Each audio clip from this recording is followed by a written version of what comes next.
Blue light flashing down the railroad track, blue smoke rolling from the old smokestack. Oh, blue train, don't leave me behind. We got any outdoor enthusiasts here in the room today? Anybody like to hunt, fish, and camp? Okay, well, you know, it's awfully difficult sometimes to entertain people about the outdoor lifestyle if they're not into it. But that's like I tell everybody, this is something that I started out with years ago, and I never outgrew it, and to be honest with you, I don't believe I ever will. And if I do, I think they might as well just plant me in the ground, because the outdoor life to me is everything.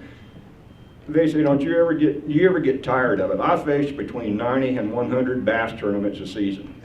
And they say, do you get tired of doing that? I don't get tired of it, I get tired from it.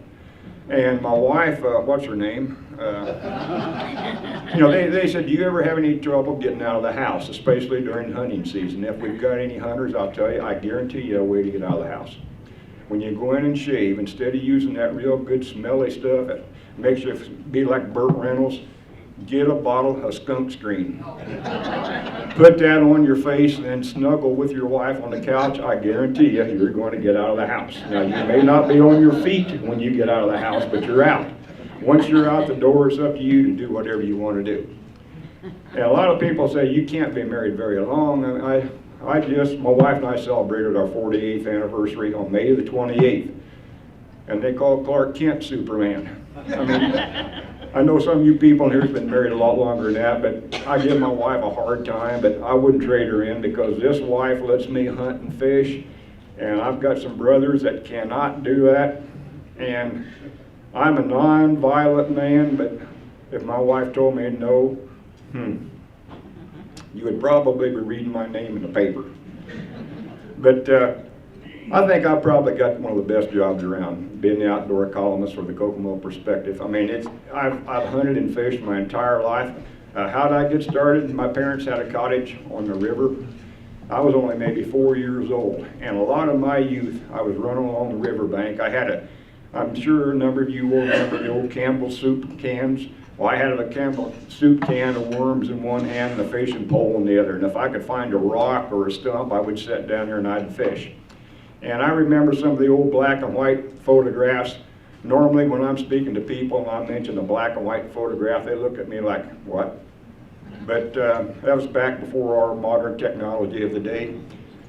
My mom had a picture of me. We had one of them little rubber swimming pools that had like 3 rings on it. It was maybe a foot deep.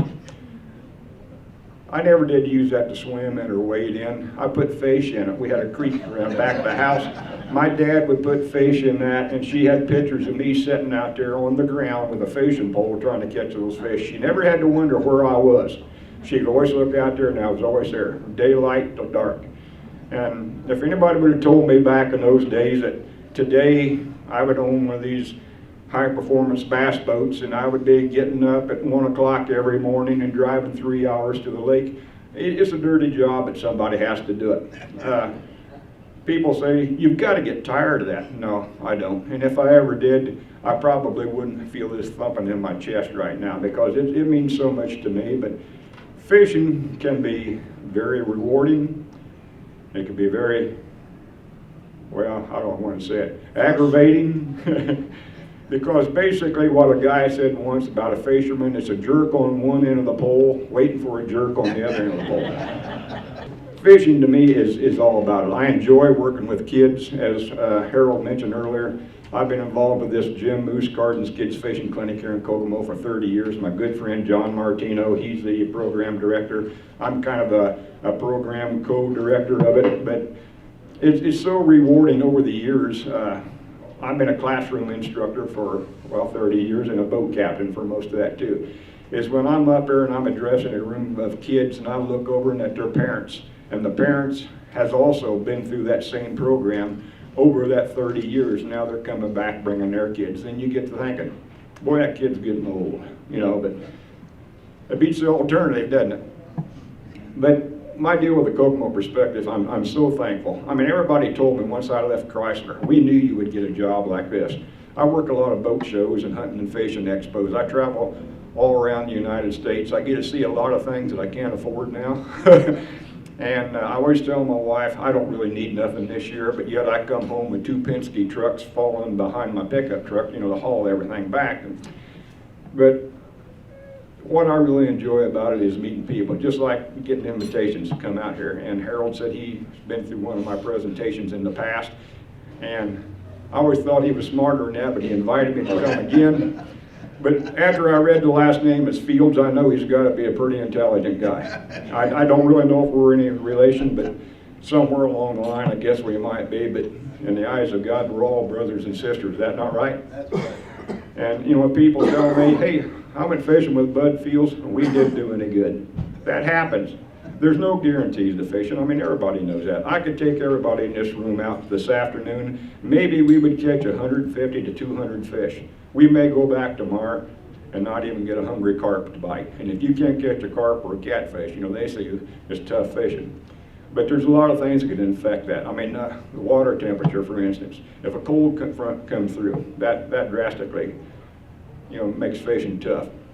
Fishing pressure, boating pressure is terrible too. My voice must be changing. I thought I went through that style years ago. But fishing, to me, is so much fun. You ever watch those bass tournaments on TV? Anybody in the room ever watch it? Anybody got an idea of what a boat like that sells for? 30,000. You can, $30,000, you could probably buy about a 10-year-old boat. But most of what you're seeing on TV, those will start out at about $55,000 up. It's a monumental expense. And if you want to lose a bunch of attaboys, bring one home from a boat show. Yeah. I was working at a Louisville boat show with one of my fishing sponsors, and every day that I had to walk in the aisle, I walked right by this beautiful Skeeter bass boat. It was about a 23-footer. It had a factory experimental 300 horsepower outboard on the back. Now you talk about skiing in a hurry, and you can watch the gas gauge it's going. I didn't know I knew sound effects. I'm gonna have to. You're doing good. I'm gonna have to renegotiate my contract. But every time I go past that boat, I would walk a little slower. And I hadn't had the opportunity to talk with my wife for like 5 days during that show. We had been so busy.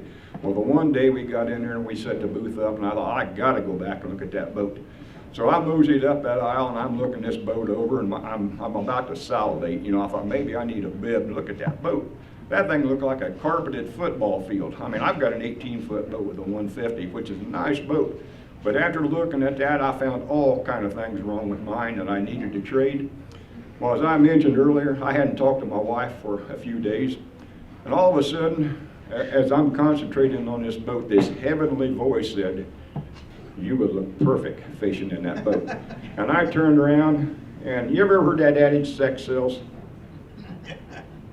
This sales lady could have sold me every boat in that building.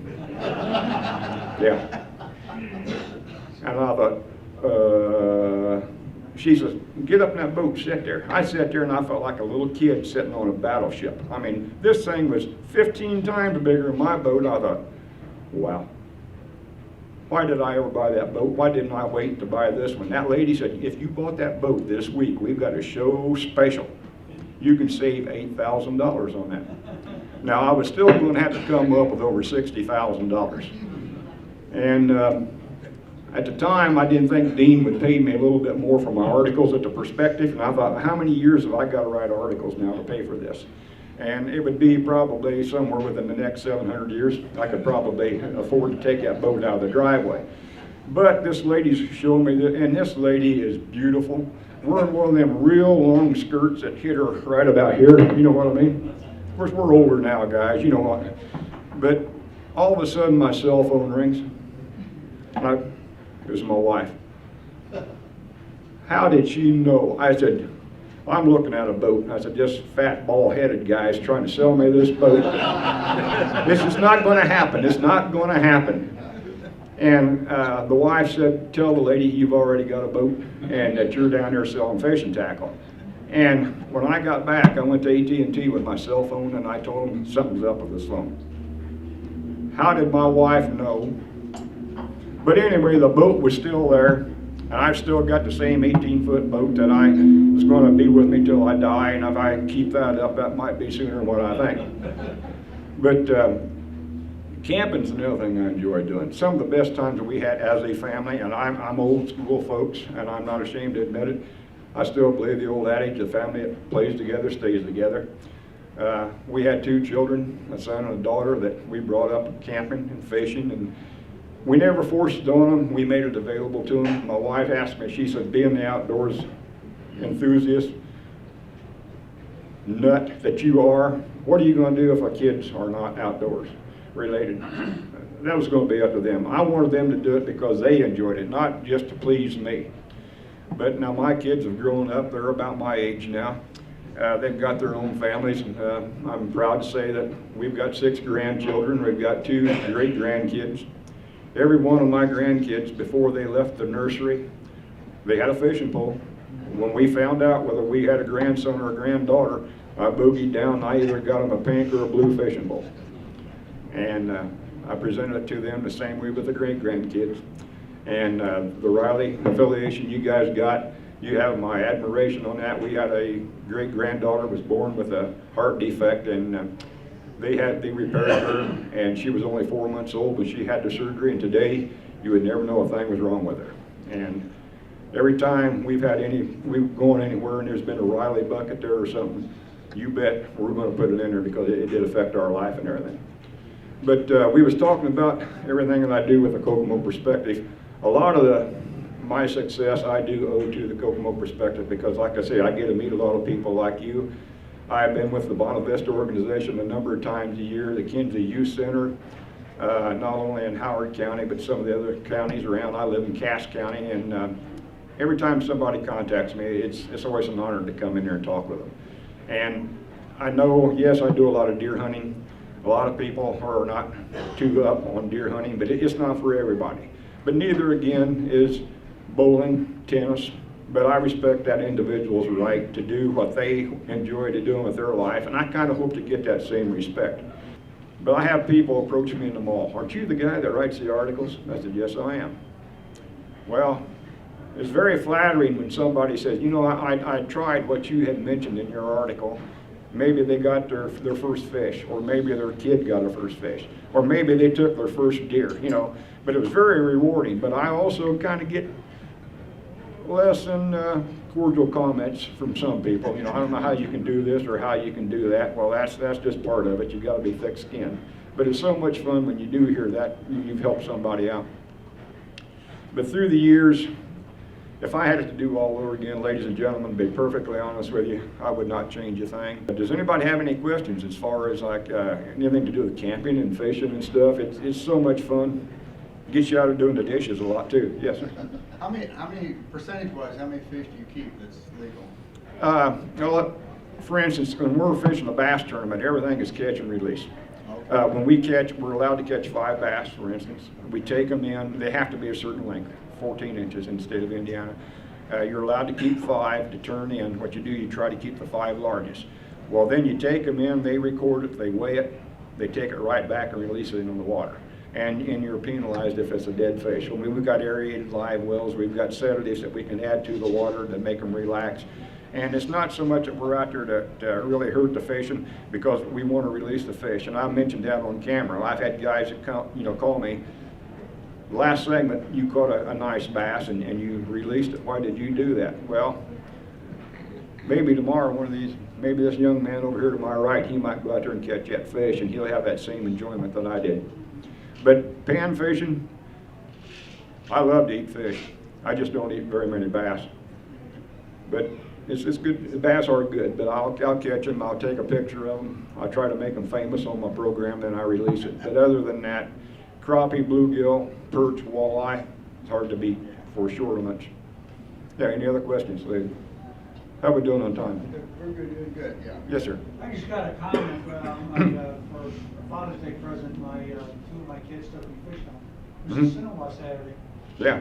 And we fished in a way that I hadn't fished for a long time. We spent 4 hours out there. All we did was put a slip bobber on, a minnow on, and sit there for 4 hours. We caught about a dozen fish, and that was the most relaxing 4 hours and the most fun I think I've had for a long time fishing. So you don't need a lot of money or That's right. or equipment or anything. That's another thing. Everybody asks me, do I have to have a $60,000 bass boat to fish? Well, I'm going to admit it to you, but I won't admit it to my wife. No, you don't. I mean, I've had just as much fun fishing off the bank or fishing in a farm pond. A farm pond is fantastic fishing, but if I'm sitting there on the bank, or if I'm sitting there in an old wooden 8-foot John boat, I could be catching a lot of fish, but people ain't going to notice. But if you're sitting out there in a $60,000 metal flake bass boat, even if you're not catching anything, man, you look good. But what you got to remember is sometime during that month, you're going to have to make a payment on that thing. And my wife has never let me live it down. That boat I got now is a 1996, and I'm still hearing that I paid twice as much for that boat as we did our house. But I always, now there again, I'm giving my wife a rough time, but I have heard that. Trust me, I mean, yeah. But if I didn't spend my money on fishing tackle and stuff like that, I'd probably have to spend on something crazy like clothes and food, and that kind of stuff. But it's such a rewarding sport that it can really make you pull your hair out and think, what in the world did I ever get into this for? But it's so much fun. Yes, sir. I was up in Wisconsin last week, and I celebrated my 82nd birthday out there, and I was fishing trout in a little stream just about a mile from where it starts. Mm-hmm. I had good luck fishing trout. I've fished it all my life. The grass is quite high now. Most exciting besides catching fish, when you walk through that tall grass and you step on a frog, Yeah. Yes. you scared the daylights out of Oh, yeah. Oh, I've got some stories that I could tell that some took and my. then there's a mother out there. She's usually not too far away. If it's still in spots and everything, unless she's had an accident, she's not too far away. But she might be trying to lead you away from that young one. Eagle, I saw ospreys, I saw hawks. I'm glad you said that. I was doing a speaking engagement down in Noblesville. They've got a fantastic nature center down there, and I really felt comfortable talking to these people because everybody there were outdoors people. It wasn't like I'm going to say something that's going to offend somebody. How are we doing, Jeff? 5? Okay, 5 more hours, minutes. Okay. I just stand up when it's 5, 6 minutes. Oh, Also saw a nice buck. kick him on the leg there. The horns are coming out. Yeah, they shed those antlers every year. So long, so they're going to be a beautiful rack on that one. Well, When they get all going. the first fish I ever caught, I could never understand why my dad was so excited. I mean, I was a kid that caught the fish, but my dad, he was jumping around like a teenager, and I never did figure it out until I became a father myself. Then I seen my kids catch their first fish. I was jumping around just like my dad. But folks, I want to tell you one thing too about my program. I'd like for you to visit it and view it and comment on it. But in closing, if you're going to be offended by seeing the American flag wave, or if you're going to be offended by maybe hearing a prayer, I've got a minister of the church that loves to fish, and he's going to be one of my guests on the program. Or if you're going to be offended, sometimes if I catch a fish, I take my old cap off and I'll look up and I'll thank my dad for getting me fishing. You may not want to watch my show because you will see the American flag wave, and you will hear some prayer, and you're going to see me thanking my dad. Amen. Thank you. It's been an honor.